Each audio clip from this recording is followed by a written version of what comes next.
The first sound wasn't the sea. It wasn't the wind crying through the cliffs. It was a low hum, deep, almost imperceptible, like the earth remembering a song it once sang for itself. I thought it came from the old house, from its throat of wood and salt. But the longer I listened, the more certain I became. It was coming from me. They used to say the house was cursed, that every woman who inherited it lost someone before the first winter tide. It was the story that raised me, a lullaby built from fear. When the letter arrived, written in my mother's hand, though she'd been gone 14 years, I heard the hum again. Low, steady, ancient, a sound you don't just hear, you remember. The house is yours now. But don't open the blue door before the tide changes. No signature, just that, and a brass key, cold as seawater, and smelling faintly of lavender. That hum followed me all night, inside my bones, like something calling itself home. Before I go on, tell me, where are you listening from tonight? Are you somewhere near the sea too? Or maybe your silence hums in a different way? I'd love to know. Write it below, so we can remember we're not alone in the echoes. My name is Clara Albright, and I was 58 when the hum returned. By then, my life had narrowed into neat safety. The small apartment above a bakery, the scent of bread instead of salt, mornings wrapped in silence instead of waves. People called it peace, but I knew it was only distance, wearing perfume. When I touched the envelope, the air in the room changed. The candle flickered though the window was shut. The hum grew louder for one breath, then disappeared, leaving behind a pressure, a waiting. I left the city 2 days later.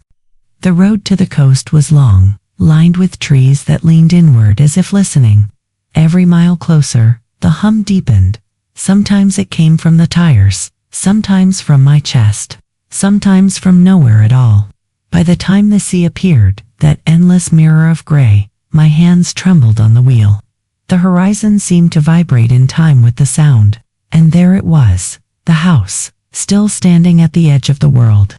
Stone pale as bone, windows sealed like closed eyes. The roof dipped slightly, as though the years had pressed their weight upon its spine. When I pushed the gate, Russ sang out a shriek swallowed by the wind. Behind it, I swear the house breathed, a low exhalation that blended with the hum, until I couldn't tell where one ended and the other began. Inside, everything smelled of cedar and thyme. Dust hung in shafts of light like memory refusing to settle. Each object seemed half awake, the cracked face, the threadbare rug, the mirror with its single vein of silver like a scar. The air carried that faint scent of lavender, my mother's armor, her disguise for sadness, and beneath the perfume, something else. Smoke. On the mantel stood a photograph I'd never seen, my mother at the shore, holding a small box wrapped in a blue ribbon. Her hair was wild with wind, her eyes half-shadowed, almost pleading. Beneath the frame lay another brass key, identical to the one from the letter. I touched it, and the hum surged a low vibration that rippled through the floorboards. 2 keys, 2 warnings, and the song of the house, alive again. That night, sleep hovered but never came. The hum drifted through the walls, soft at first, then rhythmic, like a heartbeat buried in stone. I followed it through the dark until it led me to the staircase. There, half hidden in shadow, was a door I'd never noticed. Nara painted the color of tidewater, that faded blue that exists only in memory.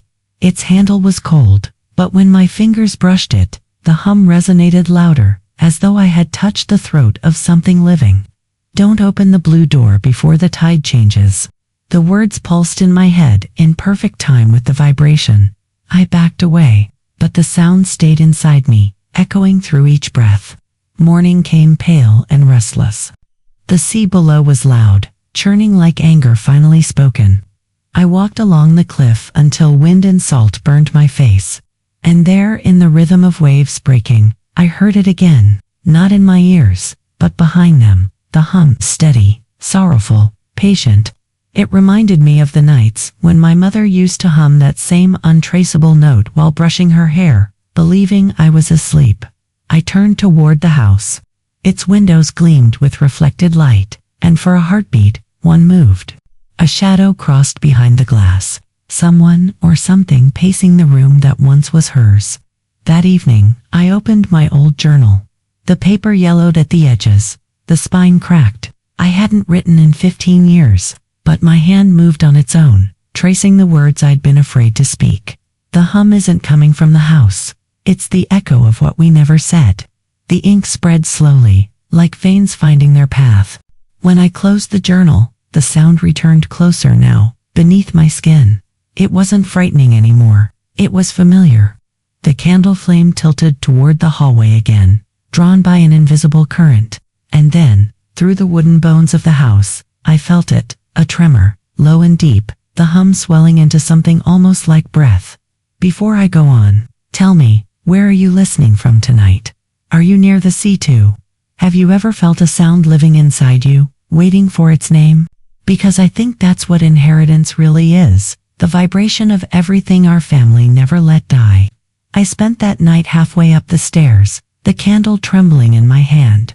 The hum seemed to rise from the floorboards themselves, merging with the rhythm of my pulse. When I touched the blue door again, it vibrated gently, as if the house and I shared a single heartbeat. Beneath the peeling paint, my fingers found shallow grooves, a carved sentence, hidden by time. Nothing stays buried when love still breathes. The hum deepened. It filled the corridor, the air, my lungs. Outside, the tide was changing, slow, deliberate, inevitable. Inside, the same movement began in me, and when the walls released one long, resonant sigh, I understood. The house wasn't haunted. It was singing, and I was the only one left who remembered the tune. The hum began to move through the house like breath, not from one place but through everything, through glass, through walls, through me. On the second morning, I found the first crack, a fine, deliberate line spreading across the kitchen mirror, splitting my reflection in two. When I touched it, the surface vibrated faintly, the same pitch as the hum. I felt it in my fingertips, then deeper, in the place where fear usually hides. I whispered to no one, "Stop," but the sound only softened, turning tender, almost affectionate. I spent that day cleaning rooms I didn't remember existing. Dust, old lace curtains, the smell of lavender and smoke fused into one. The hum followed like a shadow I could hear. In my mother's room, everything was as she had left it. The porcelain brush, the crystal bottle still holding the ghost of her perfume. A single strand of silver hair curled in the drawer. The air felt warmer there. Too warm, as if the room were breathing. I sat on the edge of her bed and closed my eyes. The hum shifted tone deeper, closer, almost human. And then, her voice, soft, near my left ear. "Not yet, Clara." My eyes opened to emptiness. Only the mirror stared back, its crack shimmering like a scar that wanted to speak. That night, the hum grew heavier. It pulsed under the floor, aligning with the rhythm of the waves outside. The tide was coming in. Each crash seemed to feed it, a slow, deliberate crescendo rising from the sea to the ceiling. I lit every candle I could find. Light trembled across the walls, painting them with silhouettes that didn't belong to me. One of them, a woman with hair down to her waist, stayed still when I moved. I tried not to blink, but when I did, she was gone. The hum stopped for the first time. The silence that followed was worse. It pressed against my skull, begging for sound. And then, from somewhere beneath the floorboards, a single note, drawn out like a sigh. I could swear it came from the blue door. I couldn't stay upstairs. The air had become too dense. I walked down barefoot, candle trembling in my hand, the brass key heavy in my pocket. Every step down the staircase echoed in perfect time with the hum returning. It wasn't coming from outside anymore. It was inside the house's chest, and inside mine. At the bottom step, I stopped. The blue door seemed to pulse faintly in the dark, as if something behind it was alive and waiting. When I leaned closer, a faint vibration moved through the air, not noise, not speech, but meaning. It didn't say words, it carried memory. Salt, smoke, a child crying, a woman whispering prayers she no longer believed.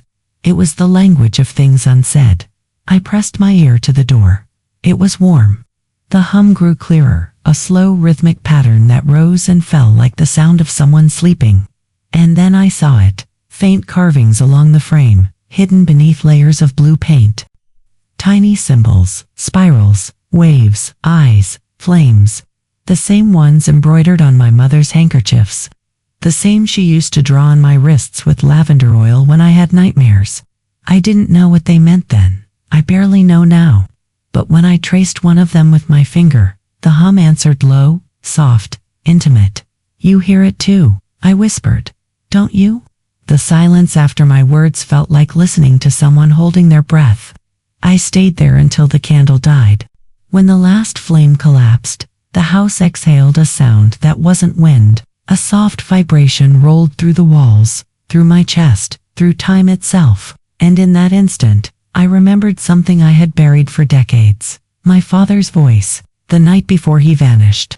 The hum coming from the cellar while he packed his suitcase, and my mother whispering through tears, "If she ever hears it again, it means we failed."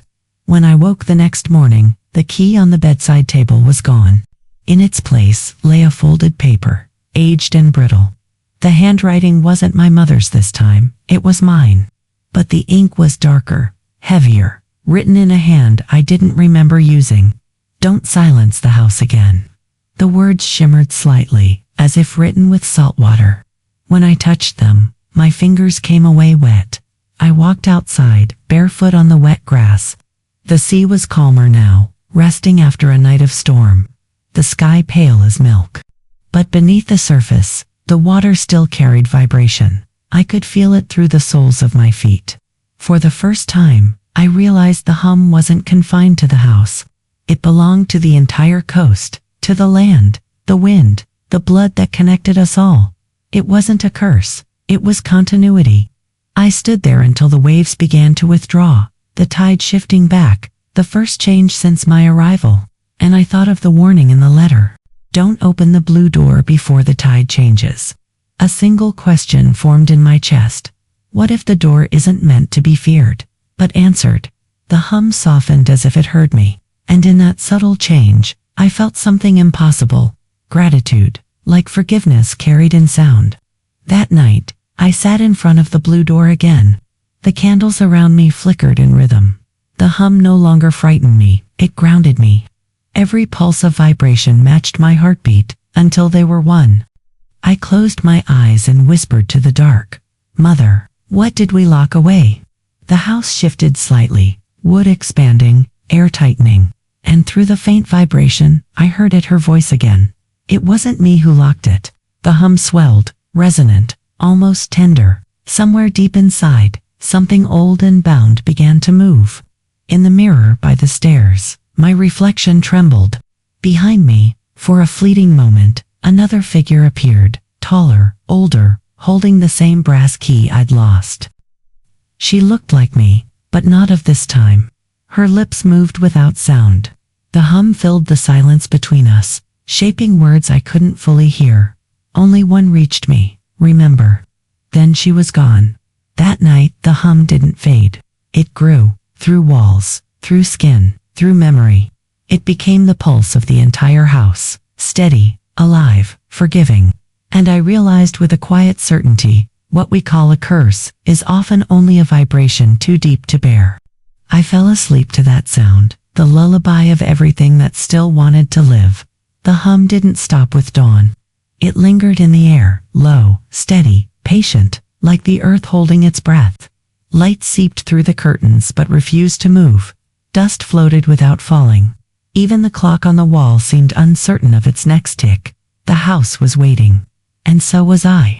When I set my feet on the floor, the vibration rose through the wood, soft at first, then rhythmic, like a pulse traveling upward from the ground. Each step answered it, a dialogue of skin and soil. I whispered, "I'm listening." The hum deepened, a tone below language, a sound I didn't hear but felt somewhere beneath the ribs, where memory hides before it becomes dream. I caught my reflection by accident. The mirror across the hallway was breathing. A fine tremor rippled through its surface, bending the light until my face appeared layered, child, woman, ghost, all moving slightly out of rhythm. like three melodies trying to remember the same song. Behind them, the faint outlines of others.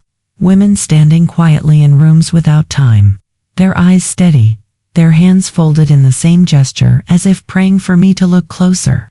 The hum swelled, and one by one the others faded, until only one remained. My mother. Her expression calm, her mouth half open as though caught between confession and forgiveness. No sound escaped, but the vibration bridged the distance, her silence entering me like breath. I reached for the glass. It was warm, and when I touched it, her image closed its eyes. The hum fell still, as if bowing its head. Outside, fog devoured the horizon. The sea was gone, replaced by light so thick it looked solid. The world had folded into a single note. I followed that note through the hallway. It led me past the blue door, which now trembled faintly with its own quiet rhythm, and into a narrow passage I'd never seen before. The walls there were damp, glistening like skin. The scent was unmistakable, iron, salt, and lavender gone sour.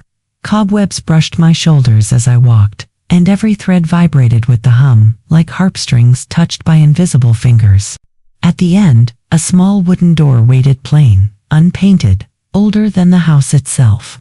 A circle divided by 3 lines was carved above its handle. I recognized it without knowing why. My father's ring had carried the same mark.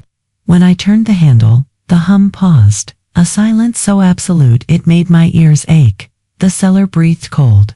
Its air was denser than memory. Stone walls glimmered with condensation, and every droplet hummed faintly as it fell, water singing the song of time. I descended with a candle in hand. Its flame bent toward the sound, trembling as though afraid to reveal too much light. The room below was small and circular, lined with shelves warped by moisture. On one of them sat a box, wooden, tied with a faded blue ribbon. The same box from the photograph. The same blue that pulsed behind the door upstairs. When I reached for it, the hum rose, gentle but commanding. It wasn't warning me away. It was welcoming me in. The ribbon came undone, as if it had been waiting. Inside lay a folded letter and a vial sealed with wax. The air shifted cooler, heavier, filled with the faint scent of smoke and lavender. The letter was written in my father's hand. To whoever opens this, if the sea has taken me, let the house remember what I could not speak. Your mother tried to bury the sound, but silence cannot hold love forever. What you hear as curse is the breath of what we refuse to forgive. The hum is not death. It is memory asking to live again. The ink had bled in places, as if weeping through the paper. The wax on the vial was cracked. A faint shimmer of gray dust clung to its edges. I lifted it to my nose. Lavender, and beneath it, ash. The scent was unmistakable. The same that filled the air the night he disappeared. Not the smell of sea salt. The smell of something that once lived. Burning. My knees weakened. I sank to the stone floor, pressing the letter against my chest. The hum answered instantly, rising, deepening, circling me like a heartbeat from another century. The walls expanded with each pulse, wood and stone stretching as if breathing after years of restraint. The vibration moved through my hands, my arms, my lungs, until my tears began to tremble on my face. It didn't feel like grief, it felt like being found. "Father," I whispered. The hum responded with warmth, a low, resonant note that filled the room like a soft light. A sudden gust of wind swept through the corridor above. Doors opened, one after another, their hinges moaning like tired throats. The sound gathered at the staircase, beckoning. I rose and followed. Each step creaked in rhythm with the hum, wood, bone, breath, all aligned. When I reached the landing, the blue door waited, its paint glimmering under candlelight, the color deeper now, almost alive. The hum came from both sides of it, interior and exterior, merging into harmony. The tide had turned. I felt it in the air, in my skin, in the blood moving through me. "Don't open the blue door before the tide changes." The words from the letter echoed softly. And yet, here it was, the change itself, breathing in me. I placed my hand on the door. The hum quieted, as though listening. Then, slowly, it began to sing. The first note was low, the same tone that had haunted my childhood dreams. The second was higher, the sound my mother made when she wept behind locked doors. The third was mine, fragile, searching, human. Together they formed a chord, and in that chord, I felt the shape of everything unspoken between us. When I opened the door, light poured out like water, golden, fluid, salt bright. The scent of lavender filled the hall, not perfume now, but something elemental, ancient. Inside, a circular room, its walls covered in mirrors. Each mirror reflected a different time. A woman combing her hair by candlelight. A child holding a key. A man building a fire by the shore. Every life that carried the same vibration was present, shimmering through glass like constellations returning to alignment. The hum filled the space, tender and immense, like the sea translated into sound. And then she appeared, my mother, her form half light, half shadow, her eyes clear, as if washed clean by years of silence. She didn't speak, she only raised her hand, palm open. I mirrored her gesture. Our hands met through the air, no glass, no barrier, just warmth crossing generations. The hum crescendoed, folding around us like wings. The curse, she said, was never the house. It was our silence. We turned love into something forbidden, and the field kept singing until one of us could listen again. I couldn't breathe, or maybe I was breathing for all of them. The hum expanded through my chest, through the walls, through the sea outside. I felt it enter the sand, the air, the stars. Each vibration a name, a memory, a heartbeat once interrupted. I closed my eyes. The world vibrated with me. Forgiveness didn't come as light, it came as sound, a slow, steady resonance that filled every space that had ever known emptiness. When I opened my eyes again, the mirrors were still. Only one reflection remained, mine, whole for the first time. The hum softened into quiet. The air smelled of lavender and salt and wood. The house had stopped trembling. I realized then, the descent had never been downward. It was inward. The door hadn't led below. It had led home. The hum had become music, not melody, not rhythm, something older. It wasn't outside anymore. It lived beneath my skin. Every heartbeat answered it. Every breath reshaped its tone. I couldn't tell where I ended and the house began. The mirrors around me trembled with faint light. A shimmer passed through each surface like ripples across water. The reflections were no longer still. They moved. Each pane of glass, a window into another moment, another life. A woman spinning wool by candlelight. Another mixing herbs, whispering prayers into a bowl of water. One standing by the sea, her hair pulled by the wind, the same blue ribbon tied around her wrist. All of them humming. The same low tone, centuries apart, yet perfectly in tune. The sound gathered above me, a soft vortex of resonance.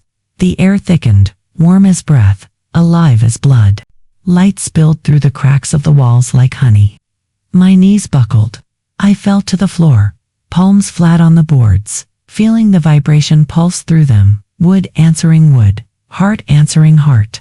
The hum swelled until the walls themselves began to sing. From somewhere inside that music, a door opened, not in the room, but in the field around me. I saw the sea again, but now it was inside the house, flooding through the air as if time had liquefied. It didn't destroy anything, it revealed it. Beneath the rising water, images flickered. My father at the piano, my mother by the window, me, a child, sitting on the floor, tracing the pattern of the rug, while the low hum came from the walls. The memory sharpened until it was unbearable. It was that night. The night he disappeared. The night the sea turned black. He wasn't running. He was protecting something. I saw him kneel beside the same blue door, the vial of gray dust open on the floor. My mother stood behind him, trembling, her voice breaking between prayer and denial. If she hears it, she follow it, she said.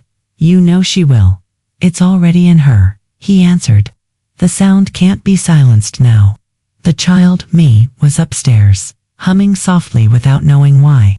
The water shimmered into smoke, then into light. Through it, I saw my father turn toward the sea. He pressed his hand against the floorboards, right where I knelt now, and whispered, "Remember me," through the sound, and then the vibration broke free. It left his body like a breath escaping the earth. That was the night the hum was born, not a curse, a farewell that refused to die. The house had held it ever since, repeating it through wood and stone, waiting for someone to answer. And my mother, unable to bear the sound of his departure, had tried to bury it beneath silence. She locked the blue door. She burned his letters. She wore lavender to drown the scent of smoke. But memory doesn't die when sealed. It hums. The revelation moved through me like fire and water colliding. Tears came unbidden, not from sadness, but from release. Every cell vibrated with the knowledge. I was not cursed. I was called. The hum changed tone, soft, luminous, radiant. It wasn't sorrow anymore. It was forgiveness, learning how to sing. If this moment reached you, if you felt the hum in your own chest while I spoke, let it echo. Share this story with someone who's ready to turn their silence into song. That's how the field grows, not through noise, but through resonance. The light intensified. The mirrors brightened until they no longer reflected images, but sound itself, waves of color that pulsed with each breath I took. Gold for love, indigo for memory, white for peace. I reached toward one of the mirrors, and my hand passed through. Warm air met me on the other side, the scent of cedar, sea, and lavender intertwined. The world there was both familiar and new. It looked like the same house, but younger, as if time had peeled backward. I saw my parents again. He was at the piano, fingers trembling over the keys. She was standing beside him, holding his wrist, both of them glowing faintly in the soft blue light. They turned toward me, not startled, not afraid, as though they had been waiting. "You carried it," my father said. "You carried what we couldn't bear to keep, and you forgave what we couldn't face," my mother added. Their voices wove into the hum, two notes finding harmony after years of dissonance. The piano played by itself one key, then another, slow as heartbeat. Each note matched the vibration in my chest, until they became indistinguishable. I realized the sound had always been music. We had just forgotten how to listen without fear. The water returned, rising gently around our feet. It wasn't flooding, it was baptism. Every reflection of pain dissolved into shimmering ripples. Every secret was washed clean. I heard laughter, faint, childlike, echoing from somewhere deep in the house. My own laughter, untouched by memory. It threaded through the sound like sunlight through fog. I felt myself smiling without meaning to. My mother stepped forward. Her hands were trembling but peaceful now. She placed the blue ribbon into my palm. "Tie it where it belongs," she whispered. "End what we began," in silence. The ribbon glowed faintly, its texture soft as breath. I tied it around the brass keys still hanging from my neck. When the knot tightened, the hum changed again, no longer a tone, but a voice made of many. Every woman from the mirrors, every ancestor, every unspoken prayer, all humming through me, through the house, through the tide. The vibration climbed higher and higher until it touched the limit of hearing, and then silence. But it wasn't empty. It was the kind of silence that carries everything inside it. The light dimmed. The water receded. Only the scent of lavender remained. My parents stood together now, hands intertwined. Their forms began to fade, light bleeding back into air. "Will I see you again?" I asked. "You never stopped," my mother said. "You hear us every time the sea breathes," my father added. And as their silhouettes dissolved into light, the hum returned one last time, softer than ever, a thread of gold running through the air. It entered my body, gentle, complete. For the first time, it didn't ask anything of me. It simply rested. I lay on the floor for what felt like hours, the ribbon and keys still warm in my hand. The candles had burned down 2 pools of wax. Outside, dawn stretched its first pale light across the sea. The hum followed the sunrise, rising faintly through the windows, fading into the waves. Not gone, just home. When I stood, the house was quiet, not the old kind of silence, heavy and fearful. This was living silence, the kind that breathes. Every surface seemed softer, lighter. The cracks in the mirror were gone. The scent of smoke had vanished. replaced by air so clean it hurt to breathe. The blue door was still open. Light poured through it like grace. I walked to the threshold and paused. The sea below shimmered gold, every wave catching the morning, and in that vast, luminous quiet, I heard it once more, faint but clear. The hum, steady, whole. The sound of a heart healed. I whispered to it, "I understand." And in the pause that followed, the wind carried a reply. Not in words, but in warmth, spreading through my chest, my hands, my voice. Forgiveness doesn't shout. It vibrates. It hums. For a long while, I stood at the door, letting the light fill me. I thought of all the women who had stood here before me, listening, fearing, waiting for the tide to change. Now, the tide was me. I was the change they had prayed for. I understood then what the inheritance truly was. Not the house, not the curse. The sound itself, the living thread between generations. The reminder that nothing loved is ever lost. It only changes form until it can be heard again. I stepped outside. The sea wind carried the scent of lavender. The hum drifted through the cliffs, weaving with the song of gulls and the hush of waves. It was everywhere and nowhere. It was me. The hum no longer lived in the walls. It lived in me. For the first time, the air inside the house felt light. The boards didn't groan. The glass didn't ache. Even the sea outside had changed tone. Its roar softened into a rhythm almost tender. I walked slowly through the rooms, touching each object as if it were a sleeping child. Every chair, every frame, every book seemed to breathe. Where dust once ruled, a faint shimmer rested, like the residue of music. The house was remembering how to rest. And so was I in the kitchen. Sunlight spilled across the table, warm and forgiving. The same table where my mother used to write her letters. I sat there now, a cup of tea cooling beside me, the blue ribbon still tied to the brass key around my wrist. The silence was vast, but not empty. It carried a quiet pulse, a pulse that matched my heartbeat. For years I had believed healing would come like revelation, loud, bright, absolute. But it came like this instead, a breath, a hum, a calm that doesn't announce itself but simply is. I opened my father's letter once more. The paper no longer smelled of ash, only lavender remained. The ink seemed darker now, steadier. I could see the place where his hand had hesitated, the curve of a letter trembling with the effort of telling the truth. He had never meant to leave. He had offered himself to the field, to hold the vibration until someone could listen again. That someone had been me. The tide was receding outside, pulling away like an old wound closing. Through the window I watched the sand reappear, ridges of gold veined with foam. For years I had thought of that shoreline as a wound. Now it looked like a scar finally healed. I walked to the mirror by the stairs. It no longer rippled. My reflection was whole, though I could still sense the others behind it, not as ghosts, but as echoes of warmth. They no longer needed to appear. The work was done. I placed my hand on the glass. It was cool, peaceful.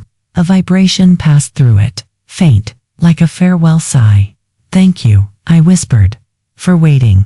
That afternoon I found the courage to open every window. The sea air poured in, carrying salt and light. Curtains danced for the first time in decades. Lavender stems outside bent and released their scent into the rooms, mixing with the sweetness of old wood. The hum wove itself through the breeze, softer than a whisper present, but content to remain unseen. I spent hours walking through the garden that had once been wild and gray. Now, under the sun, it glowed with impossible color, violets blooming among thorns, moss sparkling on the stones. I realized it hadn't been barren. It had been waiting for permission. Everything that once frightened me now looked familiar. Every broken thing had a new shape. Even the silence seemed alive.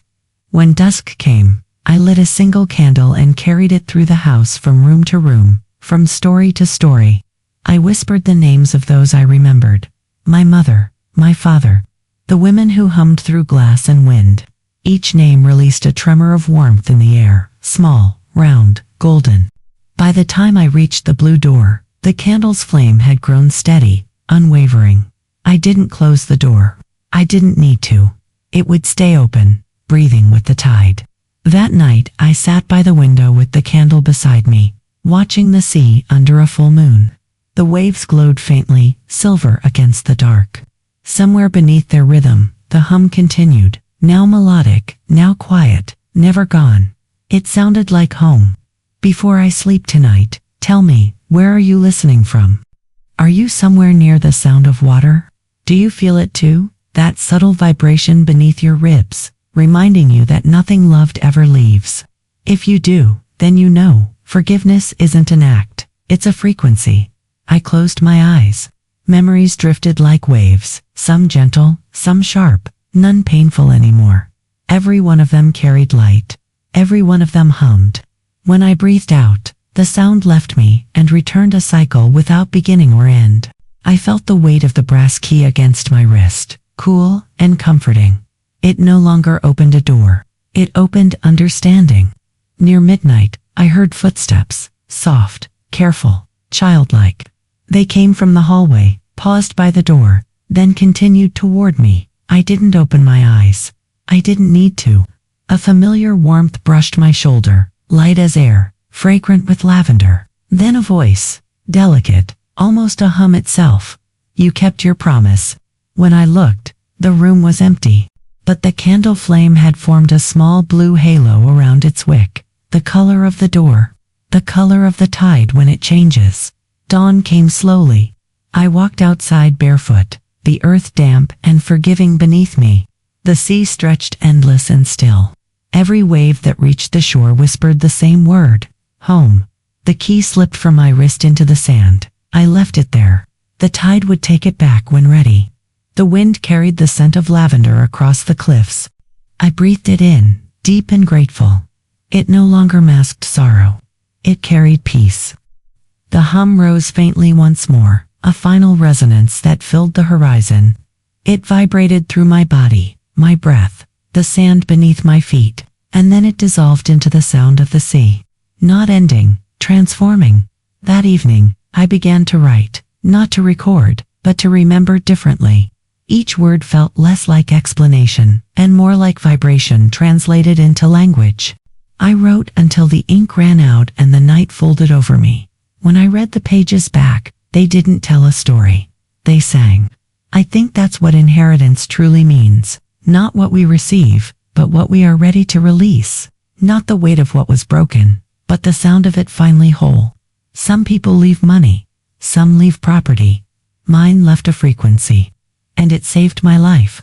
The house had gone quiet, the kind of quiet that doesn't erase sound but completes it. The hum lived inside that stillness, like a pulse beneath skin. I knew what came next. Not explanation. Act. Ritual isn't theater. It is agreement. Between breath and stone. Between past and tide. Between what stayed and what must finally move. I began to gather what the house had kept for me. The vial with its gray shimmer. The letter with my father's tremor written into every curve. A small bundle of dried lavender from the garden, tied with frayed thread. And from the threshold, a thin length of blue ribbon loosened by the wind, as if the door itself had exhaled it into my palm. I left the key where the sea had cradled it that morning. Earth remembers what metal forgets. Let the sand guard it now. I opened every window. The house drank the evening air in long, easy breaths. Curtains lifted, lowered, lifted again, a slow benediction. The scent of lavender drifted up from the garden, folded into salt. I lit a single candle and carried it to the room behind the blue door. The mirrors were calm, the light warm, no faces came forward. No visions asked to be seen. Only quiet, like a cup waiting to be filled. I set the objects on the floor. Vial, letter, lavender, ribbon.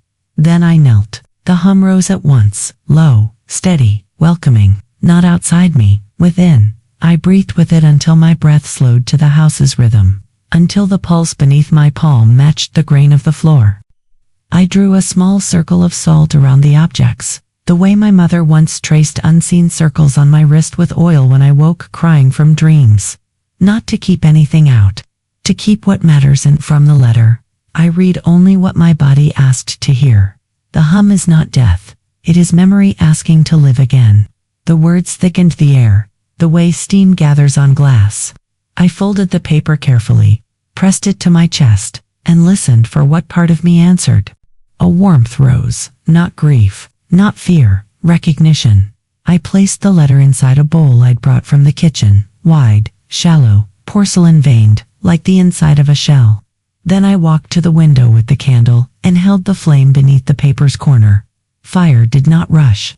It learned me first, licked the edge gently, then traveled inward, reading as it went. I lowered the burning page into the bowl. The flame curled, not violent, not hungry, exact, almost merciful. Ash formed the way dawn forms, quietly, as if it were always meant to arrive. The house did not protest. It listened. So did I. I carried the bowl to the mirror and set it beneath the frame carved like waves. The hum shifted one note upward, as if a door I could not see opened. I uncorked the vial. A thread of gray breathed into the room. Ash and lavender, smoke and summer. It was not sorrow I smelled. It was a life, reduced to softness. With 2 fingers, I lifted a pinch of the dust and let it drift into the bowl. Ash met ash, past met past. The air warmed, then I brought a pitcher of seawater I had drawn that afternoon. When the tide turned and the beach shone like a scar healed smooth, I poured slowly until the ash became silt, the exact color of the horizon just before night chooses itself. The hum deepened again, an octave of earth, almost a heart. I took the lavender and crushed it between my palms. Oil woke green gold, sharp then sweet, the perfume of my mother's courage. I let the crushed flowers fall into the bowl, purple on gray on blue, reflected in glass, like a bruise remembering to become bloom. The ribbon lay across my knees. It had once been a warning, then a binding, then a key's adornment. Tonight it would be a bridge. I dipped the ribbon's end into the mixture, ash, salt water, oil, and drew it out slow, letting it soak and darken, letting it learn each element's name. The hum answered with a tenderness I had never heard from it, as if it recognized a language it had been missing. Ritual asks the 4 to sit at the same table, earth as ash, water as tide, air as breath and window, fire as understanding. I carried the bowl to the hearth that had slept for years. The grate was clean. The house, in its patience, had cleared it some time while I learned to listen. I gathered driftwood from the porch, bone white and salt smooth, arranged it carefully, then touched the candle to its edge. Flame hesitated, then took it burned with the steady confidence of something finally in the right place. When the fire steadied, I poured a thin line of the seawater ash lavender mixture along the hearthstone and whispered for the first time what I had not dared to name aloud. I give back what carried me. I keep only what sings. The hum changed shape inside my chest, not louder, not softer, rounder. I carried the bowl down the cliff path. Twilight made the sea look infinite and near all at once. The tide was drawing breath to rise again. The sand resonated with each distant pull. I walked barefoot so the ground could hear me. The ribbon trailed wet from the bowl, leaving a thin blue line along my wrist, a marking you could only see if you were close. At the very edge where foam dissolved into shore, I stopped. The wind leaned its head to my shoulder like someone who knew me well. The hum became the sea's own throat. I knelt. The first wave gathered, then bowed, touching my feet, withdrawing. The second arrived with a gentler hand, the third waited. On the fourth, I poured. Gray unfurled through blue. Lavender darkened and bloomed. Ash turned to cloud and vanished. Nothing dramatic. No surge, no sign, just joining. I watched until the water returned itself clean. Until the bowl held only what the tide chose to leave, a pale ring of silt and a curl of purple caught in the porcelain's lip. I pressed the bowl to my heart and thanked it for carrying what I could not. Then I set it in the sand and let the next wave decide. It did. Dark gathered without hurry. The cliff lamps along the path hummed with their own small vows. When I turned back toward the house, the windows glowed, not bright, not dim, a warmth that had finally learned its size. I climbed slowly, pausing once to look for the key. A small piece of bronze flashed in the shallow water. the blue ribbon moving like a fish's fin. The tide would take it, or keep it. Either way, the door it belonged to no longer needed metal to know me. Inside, the hearth had found its gentle work. Fire spoke in a language the house understood. Low, constant, whole. I placed the last of the lavender bundles to one side, not to burn, but to breathe. The scent lifted into rafters, settled into stairs, folded itself into curtains and hair. I returned to the room behind the blue door. The mirrors held steady as lake water at dawn. No apparitions, no tremor. Just a surface ready to reflect only what stood there. I stood there. The hum moved through me once more, a river without banks. It felt like gratitude wearing the shape of sound. I raised the damp ribbon and, without thinking, tied it to the door's inner handle, not to seal, not to warn, but to mark. This threshold had been crossed by love. A small breeze breathed through the corridor. The ribbon lifted, fell, lifted again.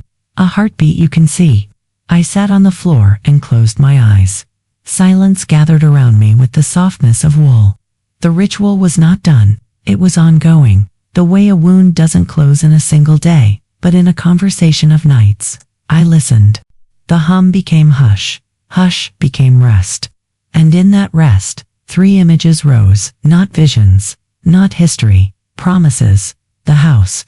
In winter, with windows open, even in cold, because nothing feared the air anymore. The garden, with lavender thick enough to brush your palms as you passed, leaving courage on your skin.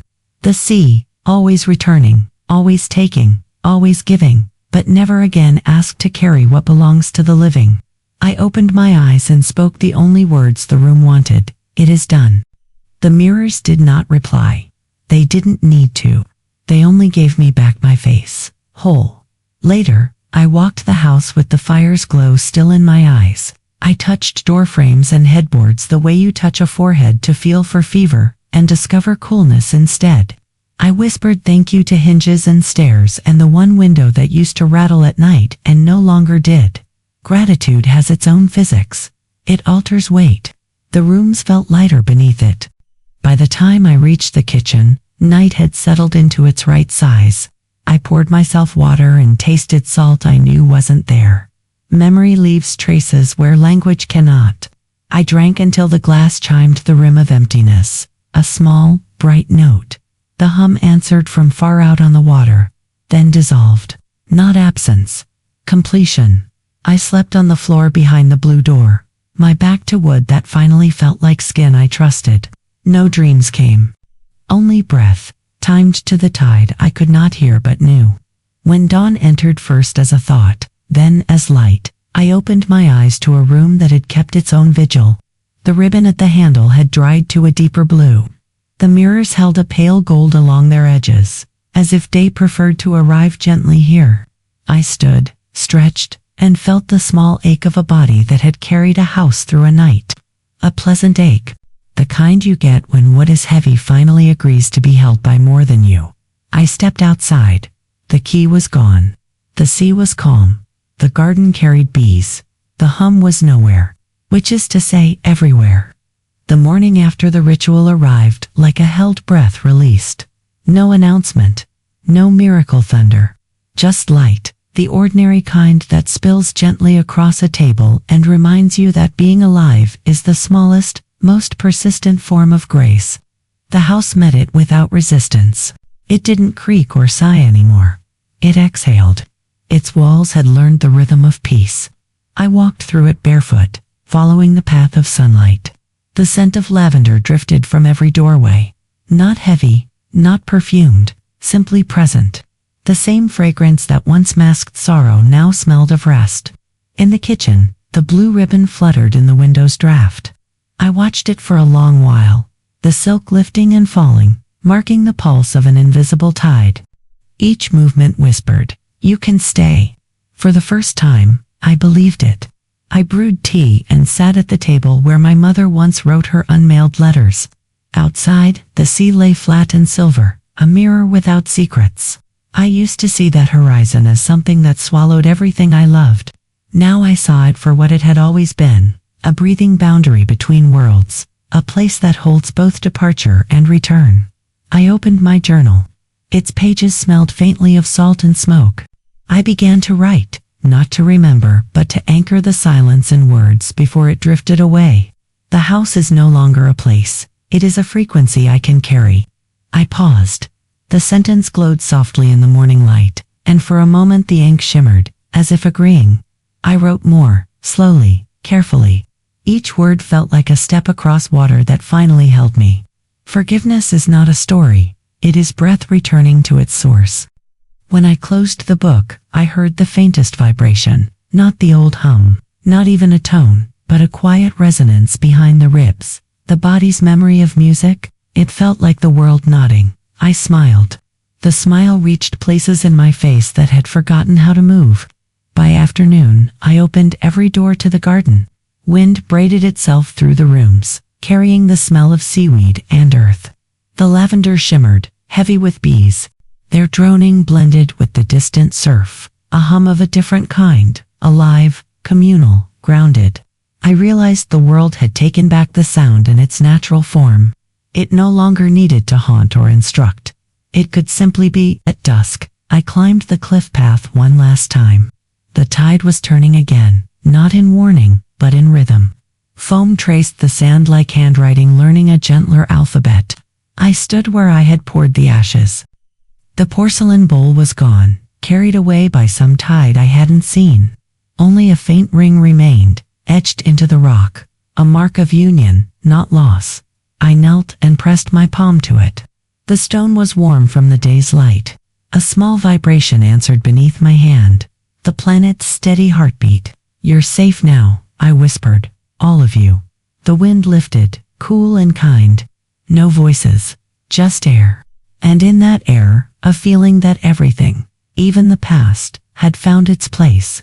As twilight thickened, the first stars appeared, not distant but intimate, like eyes opening across a vast, shared body. For a moment I thought I saw movement in their pattern, a line of light tracing itself into a curve, almost the shape of a key. Then it dissolved into sky. I laughed softly. Even the heavens loved a good metaphor. Back inside, the fire in the hearth had died to amber. I didn't rekindle it. The warmth that remained was enough. I sat by the blue door, now more green than blue, under the candlelight, and leaned my head against its frame. The wood felt like the pulse of a friend. I closed my eyes. Behind my eyelids, the rhythm of the sea aligned with my breath. In that synchronization, something opened wider than memory. I saw every woman who had ever hummed to keep from breaking. I saw them laying down their burdens at the edge of different tides. I saw my mother placing her comb beside the mirror, finally free to rest, and my father at the piano, pressing one last note that never needed to end. Their shapes blurred into light, their light folded into sound, and that sound folded back into quiet. The lineage had completed its breath. Night deepened. I felt the house settle into its new heartbeat, slow, calm, human. No ghosts, no fear, only presence. I spoke into the quiet, almost shyly. "I forgive you. I forgive myself. I forgive the echo that kept us apart." No answer came. Only warmth, spreading outward from the floor through my spine, as if the house itself smiled. When sleep found me, it was deep and dreamless. No blue doors, no whispers, just the body floating in rhythm with the sea outside. Rise, fall, rise again. At dawn, the world woke with me. Light stretched across the walls, thin and golden. The hum was nowhere, which meant it was everywhere. I dressed and walked to the cliff once more. Mist lay low over the water, the tide slow and patient. The sand shimmered as if threaded with quiet fire. The spot where I had poured the ashes glowed faintly, not light, but recognition. The earth knew. I looked toward the horizon and whispered a promise. "I will listen, but I will also live." Because that is what the dead ask of the living, not worship, not sorrow, but continuation. The hum had never wanted to be preserved. It wanted to move forward through us. The sea answered with a single long breath of wind, brushing my hair across my face like a hand. Then stillness. Back at the house, I packed lightly, not to leave it, but to carry it. A small jar of lavender oil. The last page of the letter, now only half legible, but whole in meaning. A scrap of the blue ribbon, dry and soft, tied around my wrist. These weren't relics. They were reminders of vibration, the way matter keeps the memory of love if you let it. I closed the door gently behind me. No locks, no rituals. Just the everyday act of leaving a place that no longer needs guarding. The path away from the cliff wound through fields already awake with morning. Birds moved through the air in slow arcs, each wing beat a tiny sound of trust. Every step felt new, like a language being spoken for the first time. Halfway down the hill, I stopped and turned. The house stood small against the horizon, light spilling from its windows. It looked less like a structure and more like an instrument, resonating quietly with the wind. And I knew it would keep humming, not as warning, but as blessing. I kept walking until the sound of the waves faded into the rhythm of my own breath. They were the same rhythm now, the same field, the same song. I didn't need to look back again. The inheritance had already followed me, a resonance tucked beneath every heartbeat. When I reached the road, the sun broke through the fog. Its warmth touched my face, and for a brief, infinite moment, I heard everything at once. Sea, wind, heartbeat, bees, fire, silence, all merged into one clear tone. The final hum, not a call, a confirmation. Everything forgiven becomes music. I smiled and stepped forward. The tide behind me turned again, carrying only what it could hold. The rest it left to me. If you stayed until now, thank you. You're part of a circle that keeps this vibration alive. Let me know in the comments where you felt the story the strongest in your heart, your memory, your breath. That's where healing begins.